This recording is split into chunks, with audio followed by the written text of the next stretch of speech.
It happened during my late-night gym session. I usually work out late at night. No crowds, no noise, just me and the hum of the overhead fluorescence. The gym I go to, Crestwood Fitness Centers, is old. Not dirty or anything, just worn. A lot of the equipment still has cracked leather padding. The mirrors have these little spiderweb cracks around the edges. But it's cheap, and it's close to my apartment. I've been lifting there for about a year, mostly solo after midnight. Security cameras at the front desk, 1 or 2 staff hanging around. That's it.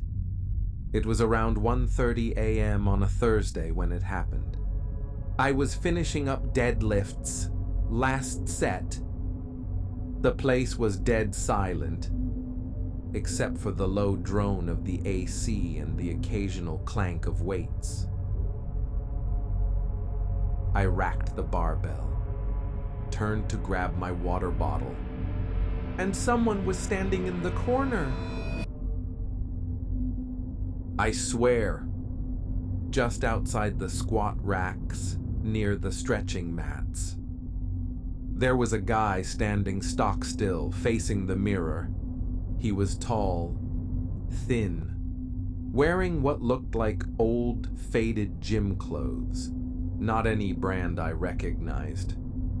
Like vintage 1980s workout gear. I blinked. Gone. I shook it off. Sleep deprivation. Maybe low blood sugar. But that's when I noticed something worse. The mirrors. The ones along the stretching wall. One of them was fogged over, like someone had been breathing on it. There was even a handprint, smeared and faint, but there. I walked over, cautiously, hand still trembling a little. The mirror was freezing cold, way colder than the rest of the room. And written in the condensation, in ragged, crooked letters, were the words, "Don't leave yet." I spun around, heart racing. Nobody, just my reflection, wide-eyed and dripping with sweat. I grabbed my gear and booked it, didn't even look back. When I passed the front desk, the night guy looked up from his phone and asked, "Hey, was someone working out with you back there? I thought I saw 2 people." I just shook my head and kept walking. Later, I found out, Crestwood Fitness used to be a factory back in the 1950s. There was a fire. 2 workers were trapped inside. One of them, right where the squat racks are now. People say sometimes you can still see the worker pacing in the mirrors, waiting for the fire doors that never opened. To this day, I refuse to lift alone after midnight. Not because I'm scared of injury. I'm scared of what else might be watching me.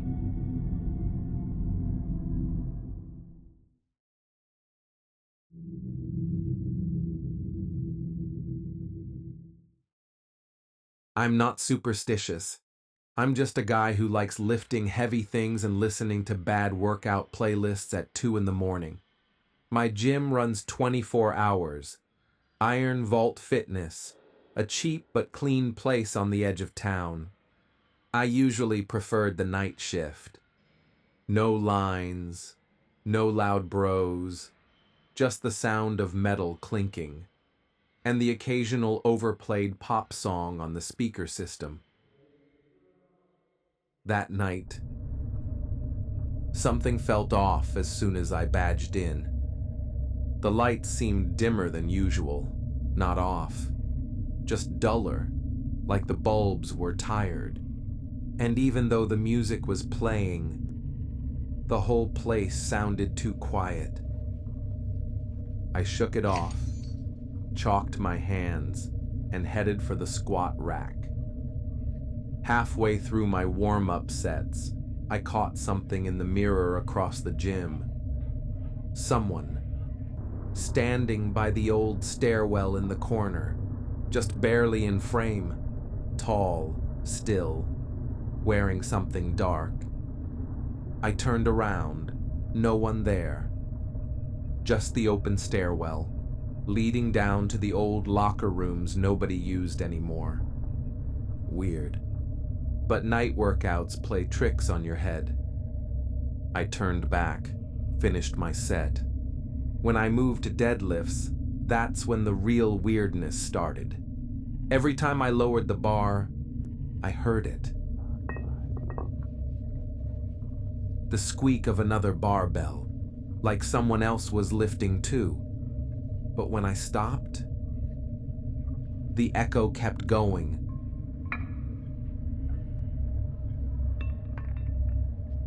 For just one more rep.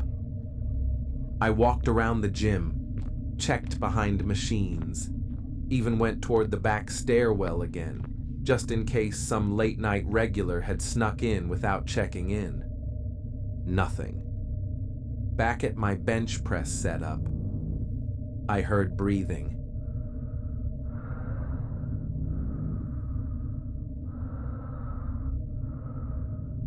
Not the normal huff-puff of people doing cardio.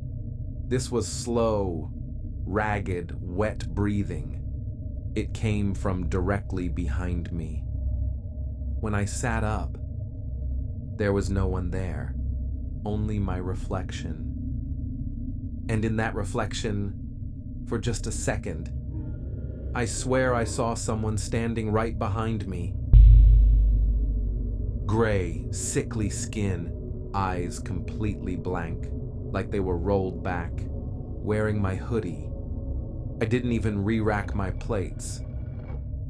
I just grabbed my keys and bolted for the door. As I was swiping out, the front desk monitor glitched. Flickered between security cams. One camera facing the free weights section froze for a second. And in that frozen frame, I was standing at the squat rack. But right next to me was someone else, smiling, wearing my face. I haven't been back since. The gym still emails me promotions every month, but when I see that name, Iron Vault Fitness, I feel sick.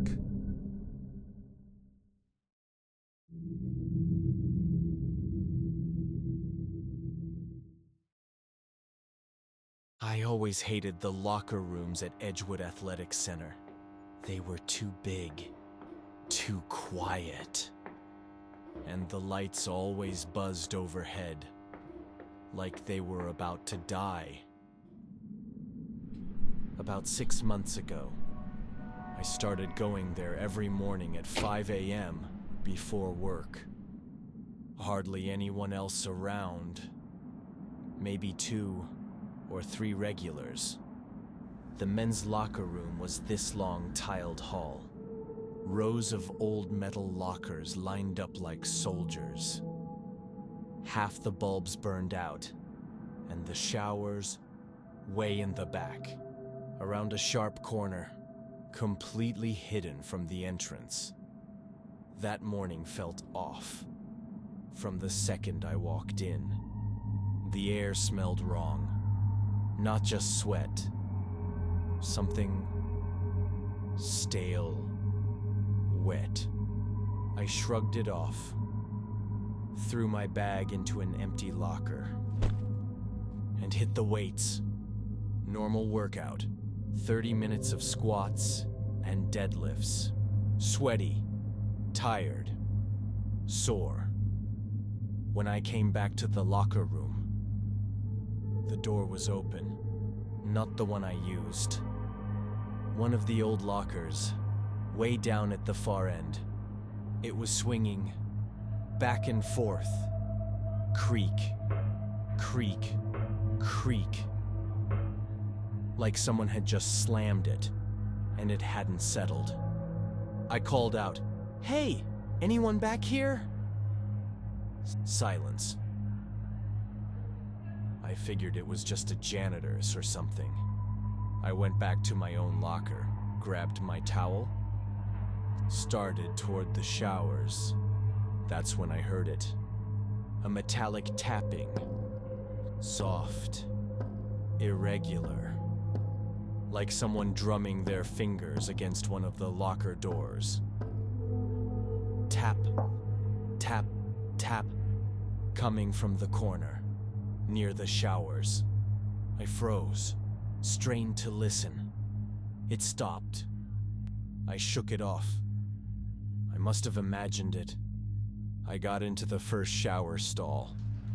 Soap in my eyes, steam rising. And then I heard the locker slam again. Bang! Way louder this time, metal on metal, echoing down the empty room. I turned off the water immediately, stood there dripping, listening. For a second, nothing. Then, footsteps, software wet, slapping on the tile, coming closer. I peeked out around the curtain. Nothing, just the long empty hallway, the row of lockers, and the broken lights, flickering. When I got back to my locker, it was open. My stuff was still there, but my sneakers were turned around, facing into the locker, like someone wanted me to reach inside. I didn't. I grabbed my bag and ran barefoot out of there. Didn't even put on shoes. Until I got to my car. I didn't report it. I wanted to, but when I looked at the front desk guy, he was already staring at me, not smiling, not curious, just watching like he knew exactly what had happened. I threw my gym bag onto the passenger seat and peeled out of the parking lot. I couldn't shake the feeling that someone was still watching me. When I stopped at a red light, I glanced at the rearview mirror. Empty back seat. Just me.